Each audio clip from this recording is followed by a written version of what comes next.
1등병에 걸린 아이 어떻게 할까요? 적당한 실패의 경험도 필요합니다. 기관, 학교에서의 또래들은 맞춰주거나 져주지 않으니까요. 아이가 1등만 하다가 또래들 사이에서 그게 안 됐을 땐 더 큰 좌절감을 느껴요. 저는 아이랑 게임 달리기 등 가끔 기를 쓰고 이기기도 했었어요. 아이가 속상해하면 이기고 싶으면 너도 더 노력해보라고 얘기해줬고 다 이길 순 없다고 얘기해줬었어요. 그건 이기는 게 아니고 맞춰주는 거라고요. 뭘 하려고 고집 부리고 하는 것은 이기고 지고의 문제가 아니라 안 되는 건 단호히 안 된다고 해야 할 문제로 보여요. 이유 설명하고 다른 사람이 먼저 해야 하는 것도 배워야 하고요. 보통 엄마들이 아이들이랑 씨름하기 싫으니까 맞춰주는데 맞춰주는 거에도 규칙은 있어야 합니다. 1등이 아니면 못 참는 아이가 훈련이 안 되면 여러 경쟁에서 자신을 추스리지 못하고 극단적 선택을 하는 것 같아요. 별이 아름다운 건 밤하늘이 어둡기 때문이죠. 누구나 별이 될 순 없잖아요. 다수의 배경이 되어주어야 별이 아름답겠죠. 배경도 배경의 역할과 아름다움이 있다는 것을 가르쳐 줘야 할 것 같아요. 수능이 끝나면 한두 명씩 자살하는 것도 승자만이 인정받는 잘못된 풍토 때문인 것 같아요.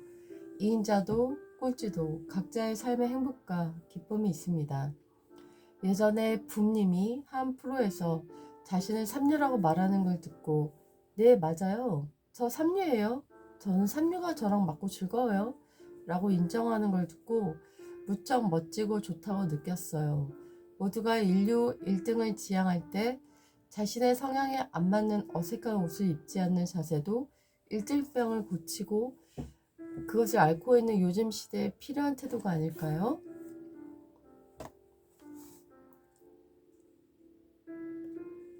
늘 자랑하는 아이.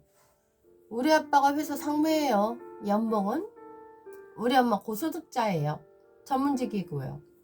아이는 할아버지에서부터 자기 동생까지 모든 서열을 아우르며 자랑 삼매경에 빠져든다. 그것도 만날 때마다 반복된다. 그런 아이들을 보면 사실은 자존감이 낮은 경우가 많다.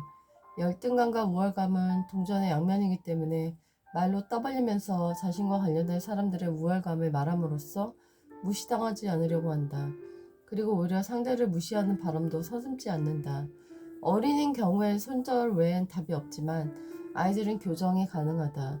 반대로 얘기해본다. 아이가 한 레파토리대로 읊어댄다. 그리고 아이의 표정을 살피며 불편해질 때 내 자랑 들으니까 어때? 똑똑한 아이는 깨닫고 바로 아무렇지 않은데요? 라고 말하며 피해간다. 아무렇지 않지가 않던데 네 표정이?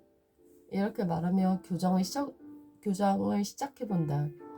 사람은 자기를 높이면 상대와 적이 돼. 하지만 자기를 낮추면 상대와 친구가 되지. 넌 내 앞에 사람이 친구가 되길 바라니 적이 되길 바라니? 아이가 자기 자랑이 버릇이 되기 시작하면 난 나도 자랑을 시작해서 아이가 뭘 느꼈는지 물어본다. 자신도 경험해보면 그게 안 좋은 걸 깨달아 멈추게 된다. 아이의 자랑을 매주 30분씩 들었던 적이 있다. 머릿속으로 빨리 벗어나고 싶다는 생각이 들었다. 어른도 교정할 수가 없다. 주변에 사람들이 하나둘씩 없어질 때 그때가 바로 깨달을 때이다. 사람은 자기를 뽐내면 사람들과 적이 되고 자기를 낮추면 사람들과 친구가 된다. 지혜로운 자는 자신의 외모, 실력, 재력, 인맥을 감추고 미련한 자는 그 모든 걸 천하에 드러낸다. 분노 조절이 안 되는 아이. 가르치다 보면 분노 조절이 안 되는 아이들이 있다. 소리 지르고 색연필을 부러뜨리고 물건을 던지고 종이를 찢거나 발을 구른다. 나로 그런 아이들을 만난 적이 있다. 대부분은 오해에서 비롯된 생각이 분노로 발전한 것을 보았다. 상대편이 전혀 무시하거나 나쁘게 대하지 않았는데도 오해해서 화를 내거나 그것이 정도를 지나쳐 불쾌감, 공포감을 느끼게 하는 것이다. 그럴 때 일단 상대의 분노를 잠재워 줘야 한다. 상대가 길길이 날뛰며 호흡이 거칠어져도 그 템포에 밀리지 않고 비언어로 안정을 계속 준다. 사랑하는 눈빛과 표정을 계속 유지하면서 왜 그렇게 화가 났어? 원래 화낸 사람 아닌데? 누군가 되게 잘못했나 보네. 엄마 선생님이 미안해. 많이 속상했지? 이렇게 안정시킨다. 상대의 분노가 누그러지면 소리가 좀 작아지고 숨소리가 나아진다. 난 누구누구 편이야. 언제든 힘든 거 있으면 도와줄게. 계속 긍정적인 말을 해준다. 그래서 다시 원래대로 돌아오면 또 칭찬을 해준다. 저번엔 네가 막 던지고 발굴르고 했잖아. 이번엔 안 했네. 대단하다. 점점 나아지고 있어. 라고 성취감을 주는 격려를 해준다. 그리고 하루 정도 지났을 때 그의 행동의 원인을 물어본다. 근데 어제 왜 그렇게 화가 났어? 엄마와 선생님이 그럴 때 너무 싫었어. 미안해. 하지만 내가 일부러 그런 게 아니야. 나도 바쁘게 일하는 게 있었어. 너도 무슨 일을 하고 있을 때 막 부르면 싫잖아. 그치? 그럴 땐 엄마, 선생님도 그럴 수 있지 않을까? 아이를 이해시키고 그 행동을 교정해 가야 다음엔 그런 상황에 만날 때 화를 내지 않게 된다. 아이가 기분이 좋아 보일 때 교정해 가는 것이 좋다. 꼭 교정해 가야 한다. 잡고 가야 반복이 안 된다.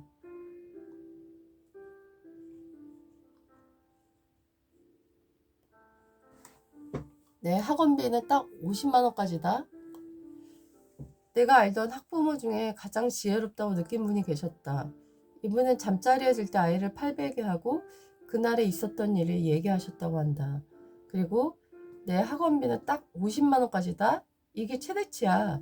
그 이상은 우리에게도 무리다. 나머지는 우리 부부의 노후 준비를 해야 한단다. 그래서 하고 싶은 걸 본인이 정하고 그걸 하게 했다고 한다. 대학이 사라질 가능성이 크다고 난 생각하고 있다.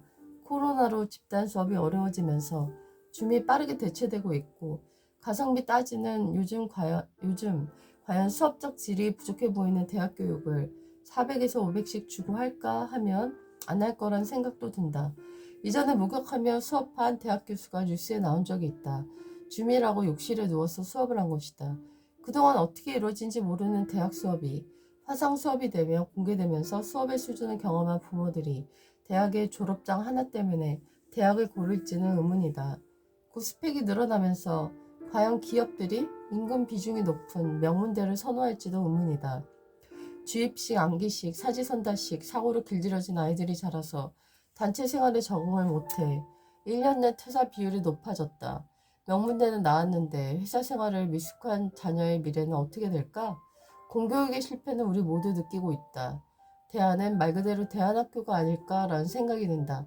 대안학교를 조금만 찾아봐도 아이들 얘기하는 걸 들어보면 외국 아이들처럼 자기 생각을 논리적으로 얘기하는 걸 쉽게 볼 수 있다. 책을 읽고 토론하고 자연에서 농사짓고 사색하는 아이들이 생각의 힘을 갖게 되는 것은 당연하다. 20살까지 배운 교육이 평생을 지배하는 시대는 지났다. 이젠 쉬지 않고 배우고 사고하는 자가 위너이다. 부모의 도리는 자녀의 운명을 결정하는 섭리를 대신하려 들지 않고 애정과 정의와 진실성과 유머라는 평범한 원리에 따라 자녀를 공부시키는 것이며 대체로 교육받지 못한 부모들이 이러한 부모의 도리를 더 잘 지키고 있다. C.S. 루이스